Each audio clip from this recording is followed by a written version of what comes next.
Mateus 19, versículos 16 ao 22.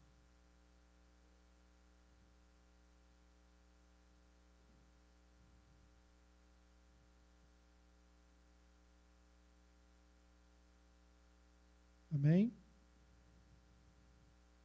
Só ouvi 2 améns, isso mesmo? Mateus 19, 16 a 22. E eis que alguém, aproximando-se, lhe perguntou: Mestre, que farei eu de bom para alcançar a vida eterna? Respondeu-lhe Jesus: Por que me perguntas acerca do que é bom? Bom só existe um. Se queres, porém, entrar na vida, guarda os mandamentos. E ele lhe perguntou: Quais? Respondeu Jesus: Não matarás, não adulterarás, não furtarás, não dirás falso testemunho, honra teu pai e a tua mãe, e amarás o teu próximo como a ti mesmo. Replicou-lhe o jovem: Tudo isso tenho observado, que me falta ainda? Disse-lhe Jesus: Se queres ser perfeito, vai, vende os teus bens, dá aos pobres e terás um tesouro no céu. Depois vem e segue-me.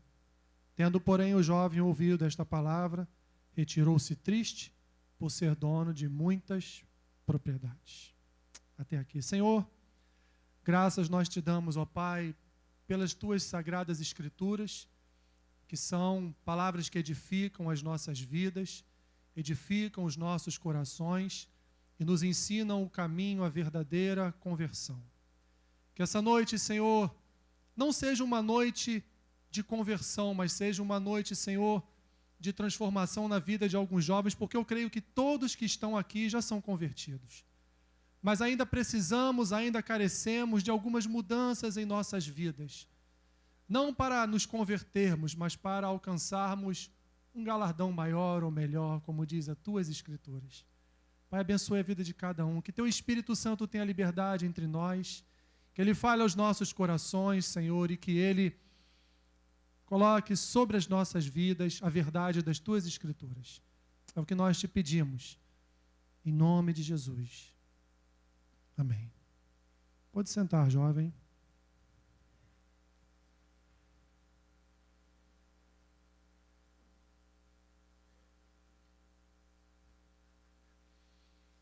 É a primeira vez que vocês estão gravando, né? Eu vou ficar me movimentando para lá e para cá, eu não paro em lugar nenhum, tá?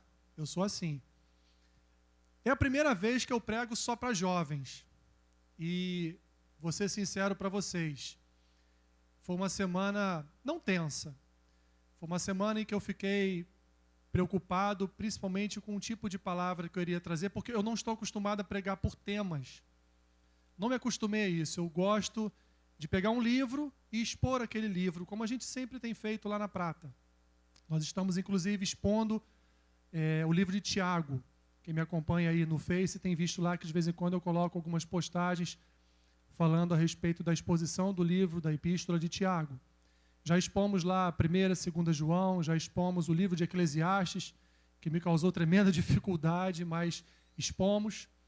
Então eu não estou muito acostumado a pegar um tema específico e ministrar sobre aquele tema. Então isso, de certo ponto, me causou uma grande dificuldade de trabalhar uma palavra para trazer para vocês, até mesmo porque eu, brincando com o Leandro, eu disse que o Leandro, na semana passada, já havia praticamente iniciado, andado pelo caminho e encerrado o assunto a respeito de conversão, né? Ele falou de hamartia, epistrefo e metanoia. Ele praticamente veio por todo o caminho que chega até a conversão, até o resultado final da conversão de uma pessoa. Mas eu queria iniciar com uma pergunta, e a mesma pergunta que eu vou terminar. Como está o seu coração, meu jovem? Qual tem sido o caminho que o seu coração tem trilhado? O que tem dominado o seu coração, o que tem dominado a sua vida, tem sido a palavra do Senhor? Tem sido o amor de Cristo? tem sido o Espírito Santo derramado sobre nós? O que tem dominado o seu coração? O que tem conduzido cada passo do seu coração? Ou, como esse jovem que nós acabamos de ver, ou tem alguma outra coisa tem conduzido o seu coração, tem sido mais forte do que o amor de Cristo? Tem sido mais valioso do que a salvação da sua alma? O que, meu jovem, minha jovem, tem dominado a sua vida? Quando você olha para a sua vida, qual perspectiva, em primeiro lugar, que você tem? De ser um grande advogado? De ser um grande médico, uma grande dentista? De ser uma grande bióloga marinha? De ser um astro do futebol? O que tem dominado a sua vida, o que tem segurado a sua vida ao ponto, se é que isso está acontecendo com você, ao ponto de lhe afastar de uma verdadeira conversão? Ao ponto de afastar a sua vida daquilo que é o principal. E eu quero, jovens, dizer para vocês, hoje eu com 42 anos de idade, hoje eu posso dizer isso para vocês. A principal coisa que nós temos na nossa vida é Jesus. Você pode ser o melhor advogado desse país, você pode ser um relações públicas internacional, ter contatos com presidentes de república de outros países. Você pode ser aquilo que você sonhou, aquilo que você projetou, aquilo que seu pai e sua mãe sonharam para você ser. Mas do que adianta conquistar o mundo se você perder a sua alma? Do que adiantará você ser como este jovem? Ter muitas propriedades,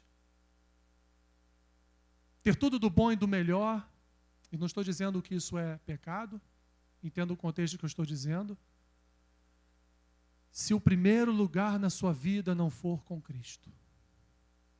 E eu digo isso para você, para nós iniciarmos, pois eu não iniciei ainda. Se o primeiro lugar na sua vida não é ocupado por Jesus, você não é um convertido. Se o seu coração é dominado por qualquer outra força, contrária às Escrituras e contrária a quem Cristo foi para nós e é hoje para nós, você não é um convertido. Você não entendeu a obra de Cristo na cruz do Calvário. Você não tem entendido as palavras de Cristo nas Sagradas Escrituras. Na primeira ministração, o Leandro explicou, e muito bem explicado, os efeitos da hamartia, do epistrefo e da metanoia na vida de uma pessoa, na vida de um homem. Eu não sei quantos estiveram aqui semana passada? Ué, só isso? Sério? Então houve uma conversão de pessoas aqui hoje, é isso? Houve um convergir de pessoas aqui, outras vieram, né? Outras não vieram. Bacana, mas o Leandro na semana passada falou a respeito da hamartia, né? Do pecado na vida da pessoa, do epistrefo, que é, se eu estiver errado, o Leandro me corrija, que é a conversão, e da metanoia, que é a transformação na mente da pessoa. Ela tinha um pensamento e hoje, por causa das Escrituras, ela tem um novo pensamento. Uma nova vida, como diz lá em Romanos capítulo 12. Nós vimos os aspectos, as características e a influência de cada uma dessas coisas na semana passada que o Leandro passou para vocês. E por que alguns voltaram? E por que os que não estiveram aqui na semana passada vieram? Por que, meu jovem, você está aqui nesta noite? Eu vou dar essa resposta a você, como Spurgeon dá no seu sermão de número 45, quando ele fala de conversão. A primeira frase que Spurgeon diz no seu sermão é a seguinte: o verdadeiro crente está sempre prazeroso de ouvir tudo o que diz a respeito à salvação da sua própria alma. Todas as vezes que ouvimos que alguém vai pregar a respeito de salvação, aqueles, evidentemente, que são crentes, estão interessados na sua salvação, vão querer ouvir. Spurgeon inicia esse seu sermão de número 45 com esta frase: se você está aqui nesta noite, você está aqui porque o assunto conversão lhe interessa. Porque embora você seja convertido, você quer saber mais, para que você mais à frente não deixe de ser um convertido. Para que você mais à frente não venha a tropeçar e começar a errar o caminho. É bom que você esteja, meus irmãos, aqui nesta noite, para ouvir a respeito de conversão, porque é prazeroso, é bom, mas uma pergunta que eu faço a você: quando você sair por aquelas portas, você vai aplicar cada uma destas palavras à sua vida? Quando você for embora, chegar na sua casa, deitar na sua cama, você vai ainda estar pensando sobre a sua vida no aspecto da conversão? Poxa, eu sou convertido. O que o Alessandro falou hoje, o que o Leandro falou semana passada, eu cheguei à conclusão de que realmente eu sou convertido, glória a Deus por isso. Então o que eu tenho que fazer agora para que eu não venha a ser um desconvertido mais à frente? Para que eu não venha a errar o caminho e venha a perder essa conversão, porque você vai já saber o que é uma conversão. De fato, o que é uma conversão? Nós vamos trabalhar hoje com 4 proposições, com 4 perguntas. Aqui na introdução nós já vamos responder a 3. E iremos responder a 4ª pergunta no final do sermão. As perguntas são: o que é a conversão? O que Deus fez para que nós nos convertêssemos? O que nós fizemos para sermos convertidos? E a 4ª e última é: quem é o convertido? Qual é a característica da pessoa convertida? Como podemos dizer que aquela pessoa é convertida? Quais os aspectos que nós observamos naquela pessoa e dizemos: esse é um convertido? Ou que nós olhamos para a nossa vida e podemos afirmar categoricamente: eu sou um convertido porque é assim que a minha vida anda. Vamos trabalhar, portanto, com 4 proposições. Eu quero já entrar na primeira. O que é conversão? Não fique na expectativa do texto que nós lemos, que nós já vamos entrar no texto que nós lemos, tá bom? Mas eu quero fazer uma introdução com os irmãos para que a gente possa entender o texto desse jovem, o contexto desse jovem com Cristo. Mas o que é a conversão? Quando se faz essa pergunta, o que vem à sua mente? Eu vou dizer para você o que é a conversão. Conversão é uma mudança completa na vida de alguém. Conversão, meu jovem, é uma decisão radical. Radical, né? Jovem gosta dessa palavra, né? Radical. Conversão é uma decisão radical. É uma decisão, biblicamente falando, é quando uma pessoa deixa o pecado e vai para Cristo e para a sua salvação. Sai da adoração do mundo e vai para a adoração a Deus. Sai do domínio das trevas e vai para o domínio da luz. A conversão, ela é a manifestação externa do que aconteceu aqui dentro com você, da sua regeneração. A conversão é a manifestação externa da regeneração. Regeneração é essa,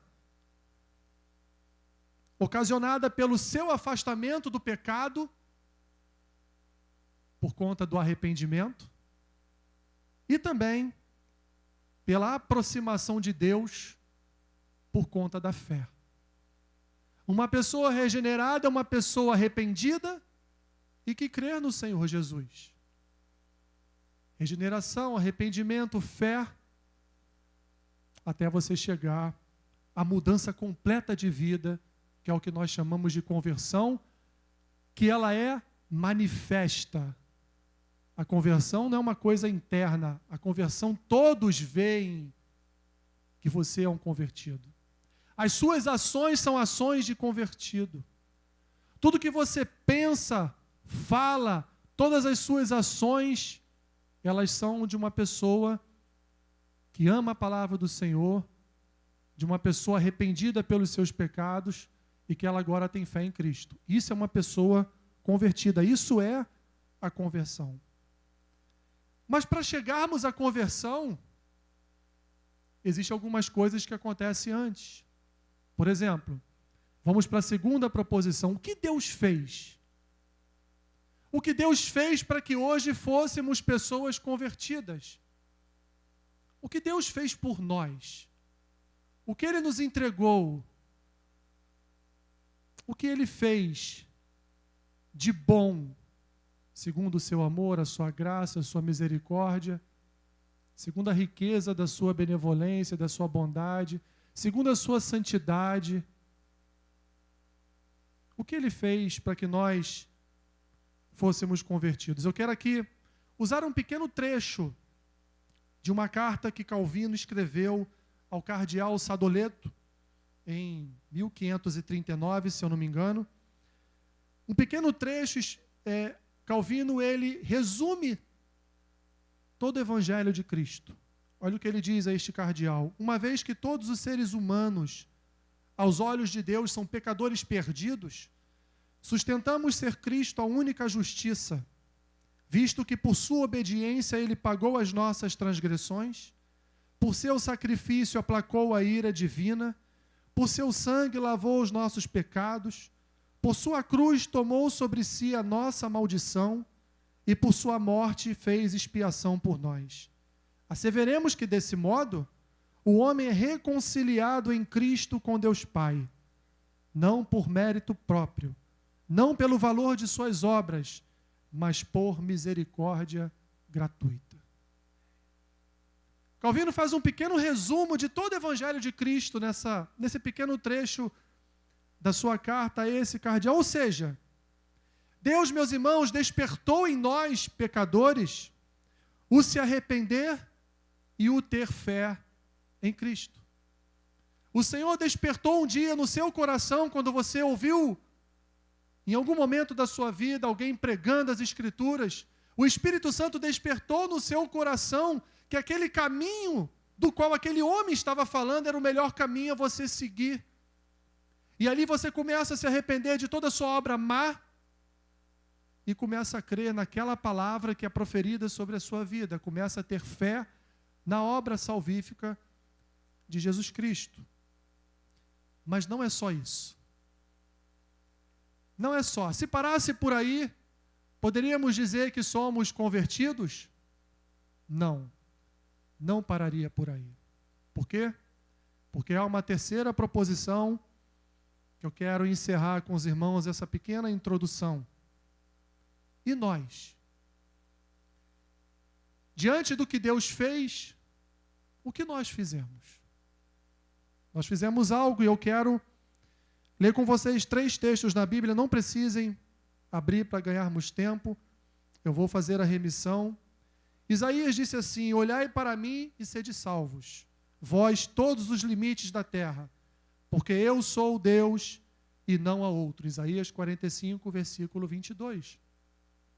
Olhai para mim. Deus diz através do profeta: olhe para mim. Quem é que vai olhar para Deus? Deus vai olhar para Ele mesmo? Ele está dizendo para quem olhar para Ele? Ele está dizendo: Israel, olhe para mim. Me veja. Contemple a minha face e sede salvos. O segundo texto está lá em Ezequiel 33, 11. Diz: convertei-vos, convertei-vos, dos vossos maus caminhos, pois por que havereis de morrer, ó casa de Israel? O profeta manda o povo se converter. Essa é uma ação de quem? Do povo. Convertei-vos, convertei-vos. Por que, ó Israel, vocês vão se perder? Por que vocês ainda estão nesse mau caminho da idolatria, do oferecimento de sacrifícios não agradáveis a mim? Convertei-vos, é uma ordem do Senhor. Deus não diz através do profeta: Israel, fique tranquilo, vocês são idólatras, mas eu vou converter-vos. É isso que diz? Não. A ordem é dada: convertei-vos. Ou seja, dei uma meia volta, porque conversão é 180 graus, né? Se você fizer 360, você volta para o mesmo lugar.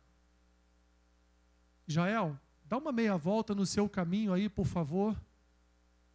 Sai desse caminho que vocês andam e siga-me. Como ele disse em Isaías: olhe para mim. Siga os meus caminhos, saiam desses caminhos maus que vocês estão andando. E no terceiro e último texto, já em Mateus capítulo 10, Jesus diz assim: quem ama o pai ou a mãe mais do que a mim, não é digno de mim. E quem ama o filho ou a filha mais do que a mim, não é digno de mim. E quem não toma a sua cruz e não segue após mim, não é digno de mim. Quem achar a sua vida, perdê-la-á. E quem perder a sua vida por amor de mim, achá-la-á. Meus irmãos, nesses três textos que nós lemos, todas as ações para a conversão são de quem? Do homem. Nós éramos pecadores perdidos. Hoje nós somos pecadores redimidos. Mas nós éramos pecadores perdidos. O nosso lugar era o inferno. Cristo veio e nos tirou das garras do mal. Ele nos tirou do inferno e nos trouxe para o seu reino. Esse trabalho de convencimento foi o Espírito Santo que fez. De nos convencer do nosso mal, de nos convencer do arrependimento, de nos convencer a crer nesta palavra, de nos convencer a crer em Cristo, na obra de Cristo. Tudo isso o Espírito Santo fez. Mas há uma coisa, meu irmão, minha irmã, que o Espírito Santo não vai fazer por você. É a sua decisão. Isso ele não vai fazer por você. Deus não obriga ninguém a servi-lo. O serviço é por amor. Deus não é ditador, Deus não é carrasco. Deus não pega ninguém pelo pescoço e diz: você vai. Ele não vai fazer isso. Nem comigo e nem com você. Porque um Deus que ama, ele não é um tirano com os seus filhos. Mas há uma decisão que você deve tomar. Uma decisão que está ao seu alcance, que é andar no novo, bom e vivo caminho, ou andar no caminho mau. Pegue a sua cruz e me siga. Ele não diz: fique tranquilo, a cruz eu já levei, você não precisa fazer mais nada. Não. Pegue a sua cruz e me siga. Na conversão, meus irmãos, a soberania de Deus caminha de mãos dadas com a responsabilidade humana. Todos nós somos responsáveis pelos nossos atos. Todos nós somos responsáveis por aquilo que pensamos, por aquilo que fazemos, por aquilo que dizemos. Todos nós somos. Embora Deus seja completamente soberano na salvação, porque quem salva é o Senhor, não sou eu que me salvo. É o pecador que precisa crer e se arrepender dos seus pecados. Deus trabalha na nossa salvação. Ele é quem nos salva, porque só a Ele compete nos salvar. Mas no momento de nos arrepender dos nossos pecados e crer em Jesus Cristo, e nos desviarmos dos nossos maus caminhos, é uma responsabilidade humana. É responsabilidade nossa caminharmos com Cristo. Mas, meus irmãos, o que o jovem rico das Escrituras tem a ver com tudo isso?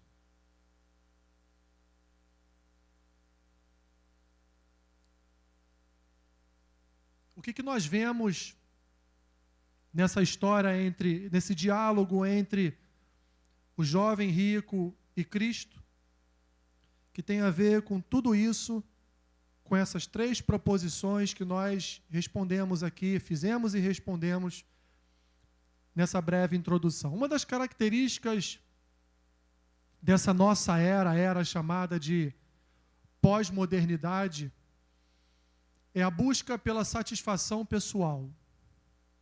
Quando olhamos para esse jovem é um jovem completamente satisfeito com a sua posição, completamente satisfeito com a sua vida. É um jovem que tem sim interesse na religiosidade, tem interesse em Cristo, tem interesse nas Escrituras, tem interesse na sua vida eterna, mas é um jovem que também tem outros interesses que são maiores do que o seu interesse na eternidade. Mas a satisfação pessoal, ela causa, jovens, ela causa um certo comodismo e uma falsa sensação de que está tudo bem consigo mesmo. Esse jovem, ele chega para Cristo com o peito estufado, né? Não, a Bíblia não diz isso, não é verdade? As Escrituras não dizem isso. Mas a gente fica imaginando, o cara cumpre ali a maioria dos mandamentos. É bem sucedido. Alguns autores, inclusive, dizem que ele é uma pessoa importante do Sinédrio. Então ele está ali numa caravana, como diz lá o livro de Marcos, desse mesmo texto. Ele está numa caravana com Cristo, indo para Jerusalém. Essa história é um pouco antes de Cristo entrar em Jerusalém para a sua morte. Ele está no meio da caravana, em determinado ponto dá um estalo na mente dele, e ele, vou criar coragem, vou a Cristo. Ele vai a Cristo.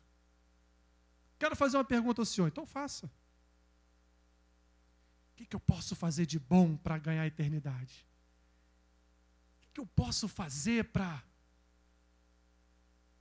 viver, ter a vida eterna aí como o Senhor vive pregando?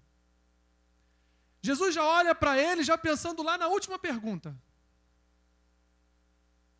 Jesus já olha para esse jovem, olhando lá para o versículo 21. Quer ser perfeito? Vende todos os seus bens, dá aos pobres, e só depois você vem e me siga.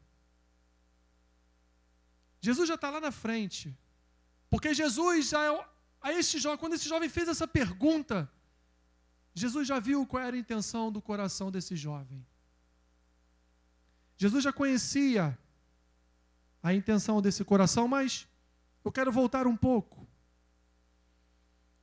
Satisfação pessoal era o que esse jovem tinha com a sua própria vida. Mas também na pós-modernidade há uma outra característica que nós chamamos de secularismo. Embora o secularismo não seja algo novo, o secularismo já é algo que há muito tempo vem atrapalhando o andamento da igreja, não por culpa dele, mas por culpa da própria igreja. O secularismo também não deixa de ser uma característica da pós-modernidade. Pois o secularismo, o que ele fez com a igreja? Ele inverteu o papel da igreja. Pois antes a igreja era uma influenciadora do mundo. E hoje a igreja é influenciada por um espírito mundano. Eu acho até que o Leandro chegou muito rapidamente a falar na semana passada, né, foi boate gospel que você falou, não foi? Rave gospel, né? Rave gospel. Funk gospel. Não, sambinha gospel, né? Secularismo, jovens. Festa junina gospel. Agora é bom de tocar nesse assunto, né? Que a gente está aí no Festa junina gospel. Eita, nós.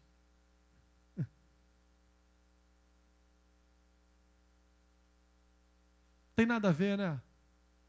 Tudo que é para Deus está bom, né? Secularismo. Mega shows gospel.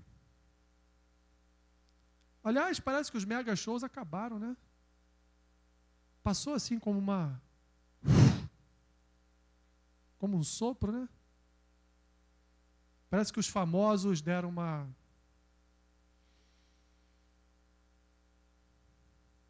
Espírito mundano, meus irmãos, na igreja. Espírito mundano na vida deste jovem lá com Cristo.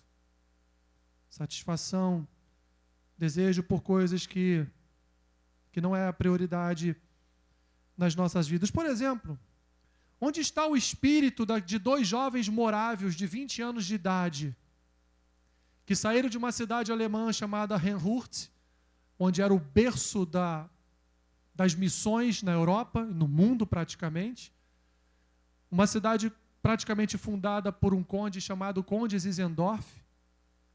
E esses dois jovens morávios, eles foram para a Índia, porque eles receberam a notícia de que tinham 3.000 escravos na mão de um britânico. 3.000 escravos na mão de um britânico, e eles queriam saber como eles poderiam pregar a palavra de Cristo para esses 3.000 escravos. O que eles fizeram? Já que o senhor desses escravos era um ateu, eles foram lá e se venderam a este homem para estarem junto com esses 3.000 escravos e lá dentro pregarem a palavra de Deus. Onde está o espírito desses irmãos hoje na igreja? Onde nós encontramos, jovens, o espírito desses dois irmãos que se fizeram de escravos, não pensaram em ser advogados, não pensaram em ser médicos, não pensaram em ser nada na vida, pensaram única e exclusivamente em negar toda a sua vida, toda a sua história, toda a sua família, para ir para o outro lado do mundo, para pregar a palavra de Deus a escravos, sendo escravos junto com eles. Esse jovem, meus irmãos, que nós lemos aqui nas Escrituras, esse jovem que se apresenta a Cristo, ele é o retrato de muitos jovens na igreja do século 21. Olha o que ele faz. O texto diz que ele se aproxima de Cristo.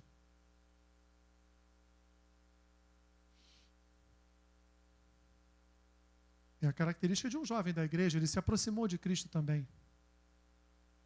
Ou você está aqui hoje por causa de quem? Você está aqui se aproximando de Cristo. No entanto, este jovem tem uma visão equivocada de si mesmo. Ele achava que poderia fazer algo, fazer alguma coisa de bom para ganhar pontos com Deus. Para abreviar o seu caminho até a eternidade. É a satisfação pessoal. Ele tinha uma preocupação com a vida eterna. Esse jovem se preocupava sim com a sua vida eterna. A pergunta que ele faz a Cristo: o que eu posso fazer de bom para viver a eternidade? Para receber a vida eterna, para conquistar a vida eterna? O que eu posso fazer de bom? Ele era sincero, ele queria fazer algo de bom que agradasse a Jesus para ele conseguir a vida eterna. Ele era empenhado em praticar as Escrituras. Ele conhecia as Escrituras. Jesus coloca para ele: não matarás, não adulterarás, não furtarás, não dirás falso testemunho, honra teu pai e tua mãe, e ama teu próximo como a ti mesmo. Ele diz: mas isso tudo eu faço. Que bom, isso tudo eu faço. Olha, Cristo, como eu sou bom. Eu cumpro as Escrituras. Mas, na verdade, era apenas um conhecimento intelectual. Deste jovem não havia vida verdadeira. Nesse jovem não havia verdadeiramente o atuar do Espírito Santo. Não houve uma transformação no coração desse jovem. E, por último, ele não estava disposto a abrir mão da sua vida para seguir a Cristo por completo. Se você, meu jovem, não está disposto a abrir mão de muitas coisas na sua vida para seguir a Jesus, esqueça, você não é um convertido. Deixa eu contar uma história para você.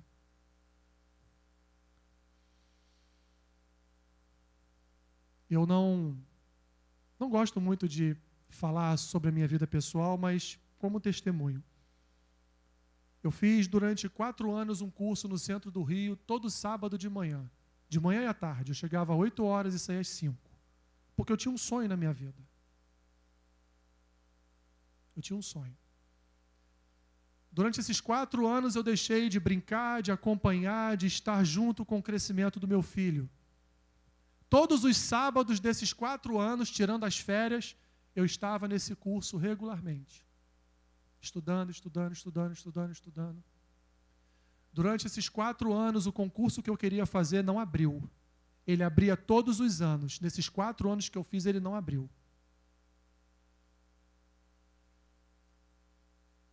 Um dia, na sala de aula, ouvindo um professor de determinada matéria dando aula, falando de 10 palavras, 9 eram palavrões. E eu ouvi nitidamente no meu ouvido uma voz dizendo, aliás, perguntando, o que você está fazendo aqui?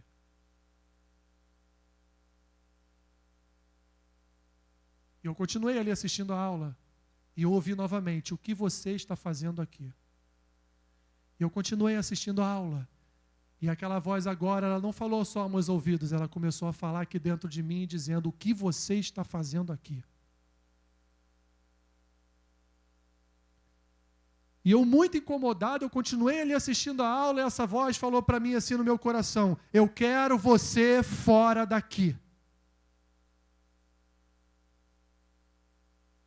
Eu peguei minha mochila, coloquei meus materiais todos na mochila, saí pela sala, fui lá na secretaria desse curso, o nome do rapaz que me atendia sempre era Daniel. Eu falei, Daniel, tranca minha matrícula.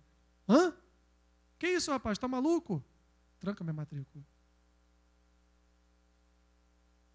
Tem certeza? Tranca minha matrícula. Eu peguei o meu carro, eu fui do centro do Rio de Janeiro até a Nova Iguaçu, chorando.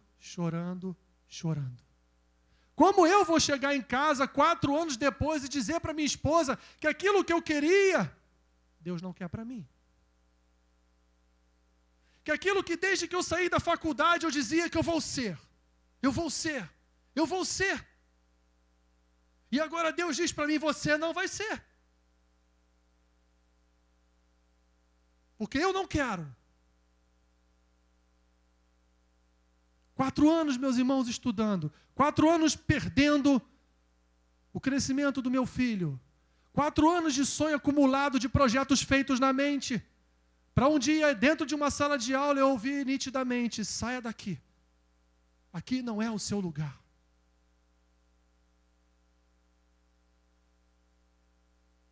E até bem pouco tempo atrás eu perguntava a Deus, onde é o meu lugar?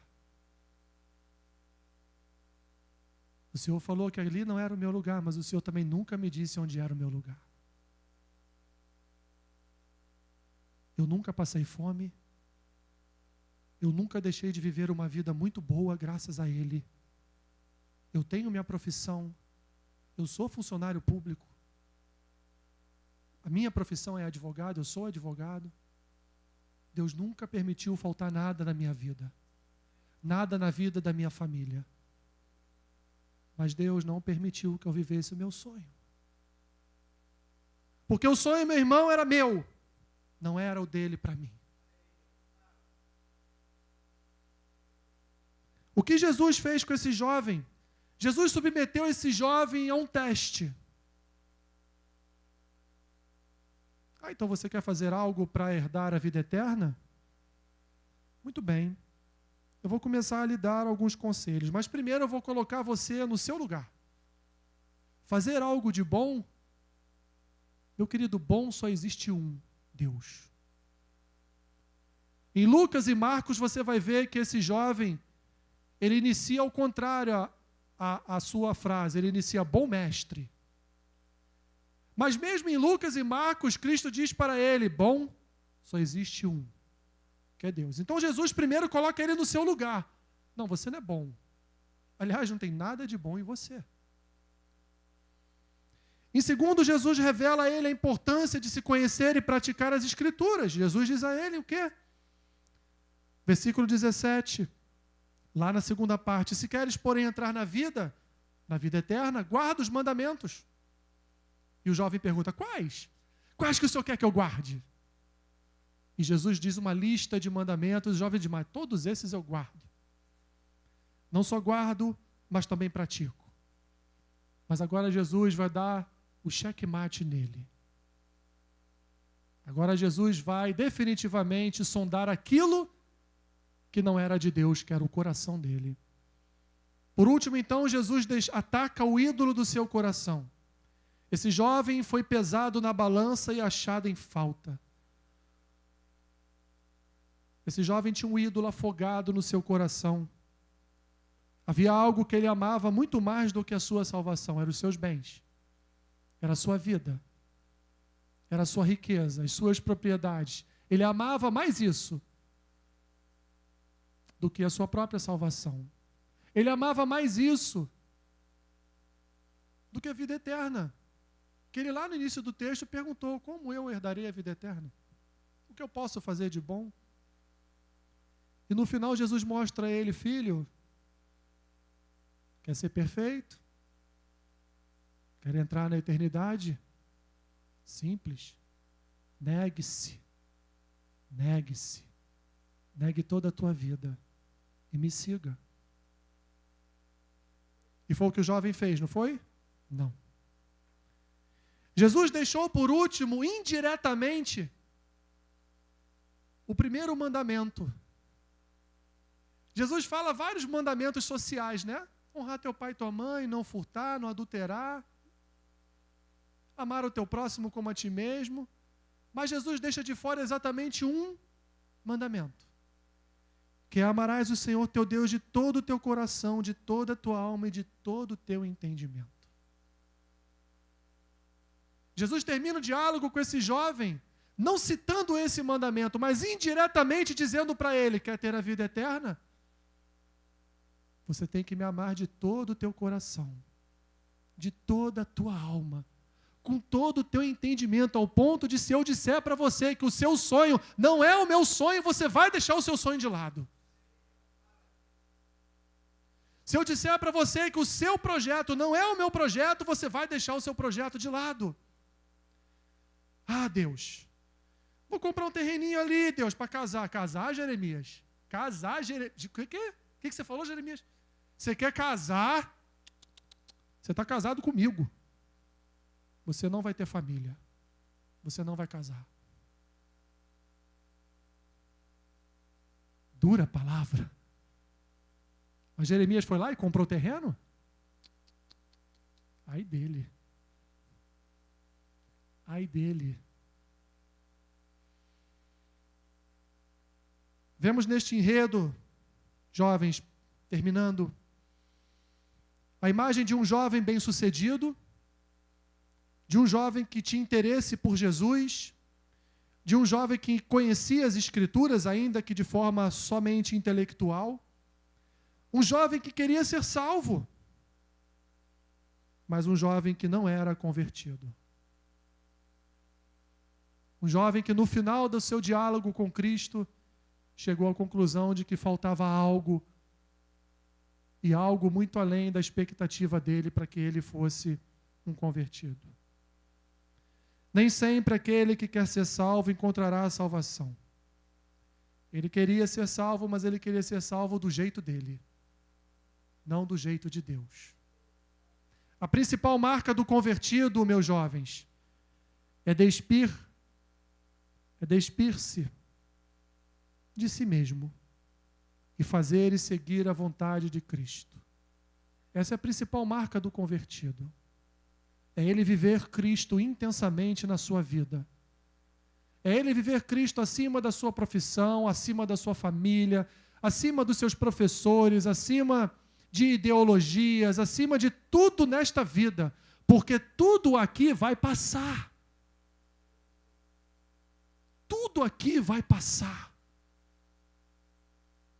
Mas a sua eternidade com Cristo, sendo redundante, será eterna.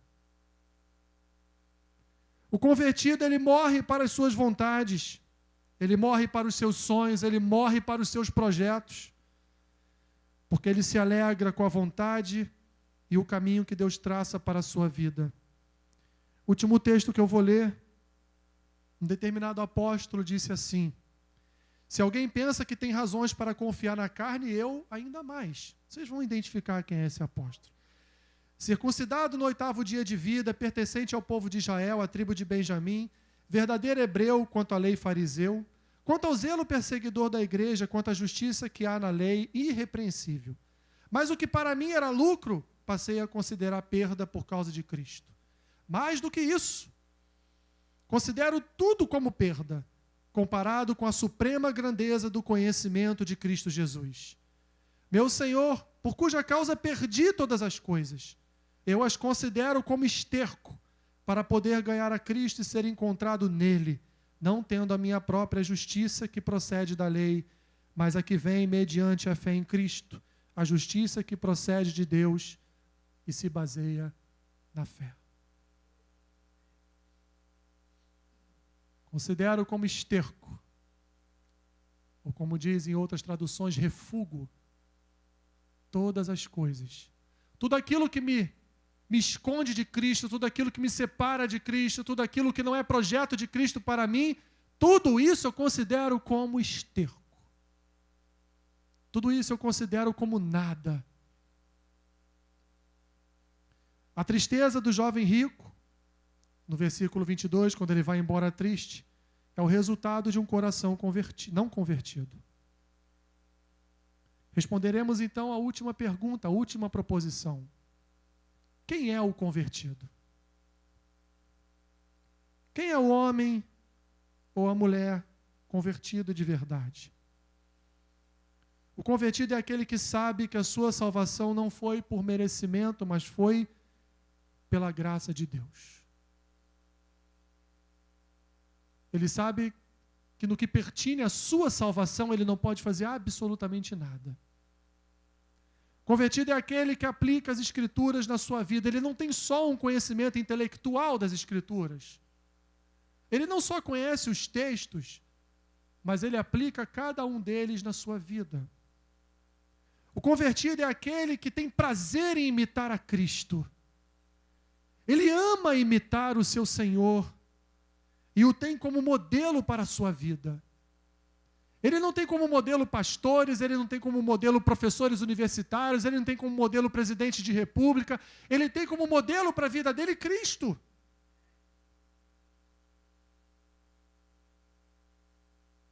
Paulo diz, sede meus imitadores, mas ele completa, como eu sou de Cristo. Ele coloca Cristo no centro. Convertido é aquele que entrega o seu coração a Deus e guarda-se dos ídolos.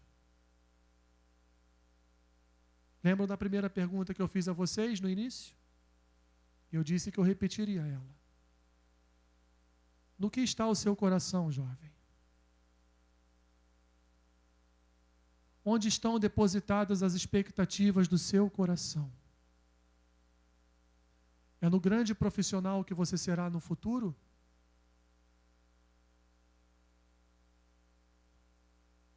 É em ser rico?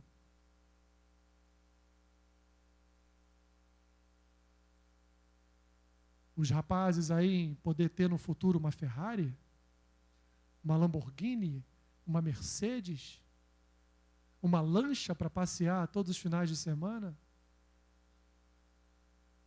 As meninas para terem aquela bolsa de 30 mil reais? Ter aquele vestido que a Marquezine, né, comprou ali? Ter aquela maquiagem que custa 10 mil reais?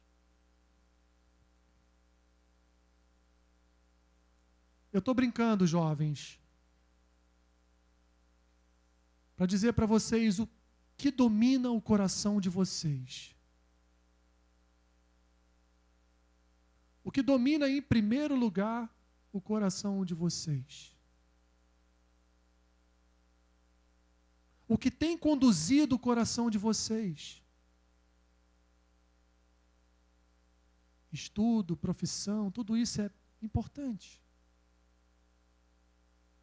Estude muito, com afinco. Estude com excelência, como um bom servo de Cristo. Busque as melhores coisas dessa vida, mas nunca esqueça que o teu coração, em primeiro lugar, deve ser dominado pelo Espírito Santo de Deus. Nunca se esqueça que se você não tiver Cristo em primeiro lugar, todo o resto é esterco. Todo o resto é refúgio. A vida do convertido, ela coloca Cristo acima de todas as expectativas que ele tem no coração dele. Que Deus abençoe a sua vida. Que Deus o ajude a guardar o seu coração dos caminhos perigosos dessa vida, dos caminhos que não honram o Senhor, dos caminhos que vão te levar para maus caminhos. Curva sua cabeça. Gostaria de orar por você.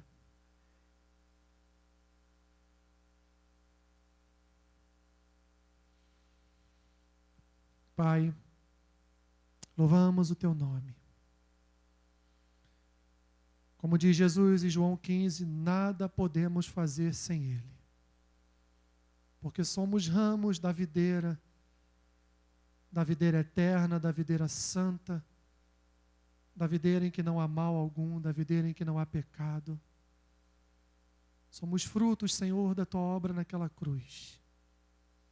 Somos frutos, ó Deus, do derramar do sangue do Cordeiro vicário na cruz do Calvário. E se estamos aqui nessa noite é porque tu tem muito mais a fazer em nossas vidas. Sabemos, Senhor, que ainda há em nós a natureza de Adão, que sempre entra em conflito com a nova natureza implantada em nós por Cristo. Mas sabemos também, Senhor, que Tu és o nosso auxílio, que Tu és o nosso refúgio, que Tu és a nossa rocha, a nossa fortaleza, que Tu és o nosso socorro bem presente em meio às tribulações dessa vida. Sabemos que os Teus olhos estão voltados para nós, cuidando de cada um de nós, cuidando das nossas vidas, guardando os nossos passos, os nossos caminhos. Senhor, esses jovens, Pai, vieram aqui nesta noite para ouvir a Tua palavra. Vieram aqui nesta noite para terem uma experiência com as Tuas Escrituras. Senhor, edifica-os, ó Pai, na Tua verdade, pois a Tua palavra é a Tua verdade. Que eles saiam daqui nesta noite, ó Deus, repensando as suas vidas, olhando para si como se vê em um espelho, perguntando para si mesmos se realmente os seus corações pertencem a Ti, ó Pai. Que eles saiam daqui nessa noite na certeza de que o Senhor tem guardado as suas vidas e que o Senhor todos os dias tem chamado eles para mais perto de Ti. Ajuda-os, Senhor. Ajuda-os nesse mundo pós-moderno, secular, onde, Senhor, pessoas têm tentado desvirtuar a Tua casa, a Tua igreja. Ajuda esses jovens a seguir o novo e vivo caminho. Ajuda eles, Senhor, a terem atitudes de convertidos, a negarem-se, Pai, a negar aquilo que a sua natureza adâmica tanto quer fazer. Abençoe eles, Senhor. Abençoe eles com o derramar do Teu Espírito Santo. Abençoe ele com o derramar de dons, talentos, mas que eles sejam, Senhor, a geração desta igreja que são uma geração que gera frutos. Uma geração conhecida não pelos seus dons ou talentos, mas conhecida pelos seus frutos. Para que eles possam viver, Senhor, viver a agradável presença do Senhor neles. É o que eu te peço, Senhor. É a oração que eu faço em nome de Jesus. Amém. Nós temos um último ato, né? Vem cá, Leandro. Você não pode passar desta vida, os que riram sabem do que eu vou falar, sem ler esse livro. Eu olhei para esse livro ontem, ele olhou para mim. Eu recebi esse livro aqui antes mesmo dele ser lançado. Eu recebi. Falei assim, não, mas eu vou doar. Eu vou doar e vou dar uma ideia ao Leandro de fazer um sorteio e abençoar a vida, pelo menos de um irmão ou de uma irmã, né? Mas você vai assumir um compromisso. Você que for sorteado com este livro vai assumir um compromisso. Assim como eu estou doando da minha biblioteca particular, pode ver que ele está, eu nem abri. Estou doando ele para uma pessoa, para um de vocês. Eu peço que você, após ler esse livro, escolha um irmão seu e doe para ele. Amém? E esse irmão que receber, você transmita esse recado a ele se ele não estiver aqui nesta noite. Esse irmão que receber, que ele também leia e doe esse livro para outro. Amém? Até chegar em mim de novo, tá bom? Não, vou comprar outro. Amém? Deus abençoe vocês.